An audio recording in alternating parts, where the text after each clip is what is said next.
Here we have a question based on circles. What is the information given?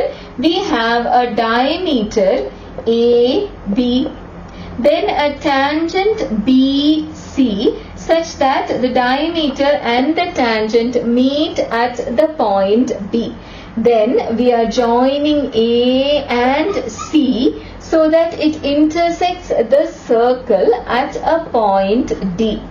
Here you have your center and then a line OP which bisects AD.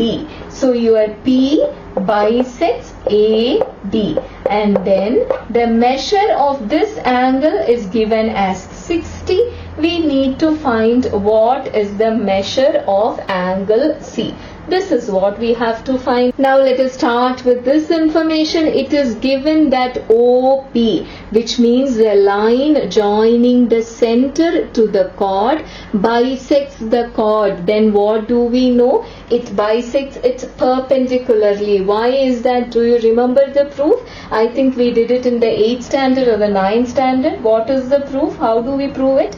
Join these two triangles, then you get OAP and ODP. I have used the same notations as in the question given here so that you don't get confused. So how do we prove that these two are congruent? Here OA is the radius and OP is also the radius, so it is equal. Then it is given that AP is equal to PD because we know that OP bisects AD, so that is same, and OP is the common side, and as we found out, OA is equal to OD because it is the radii, which means these two triangles are congruent, which means angle OPA is equal to angle OPB. Both of them are same, but it is a straight line, and if both are same, together they will add up to 180 degrees, which means each one is what?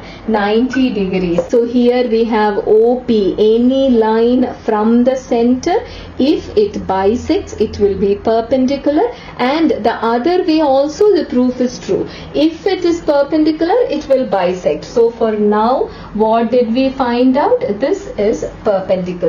So consider that small triangle AOP. What are the angles? This angle is given as 60, and just now we found out that if it bisects a chord, if the line from the center bisects a chord, it will be perpendicular, which means this is 90 degrees.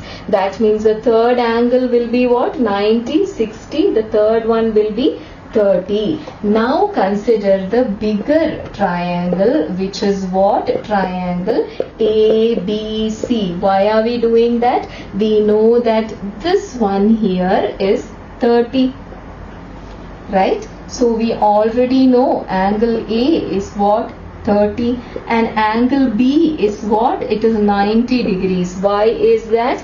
Because at the point of contact, the radius and the tangent are perpendicular to one another because it is the point of contact, right? So that leaves what? Angle C, 90, 30. So therefore the sum of the angles of a triangle is 180. So that means angle C is what? It is 60 degrees.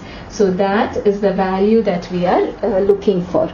So that's all for today. Take care. Assalamu alaikum.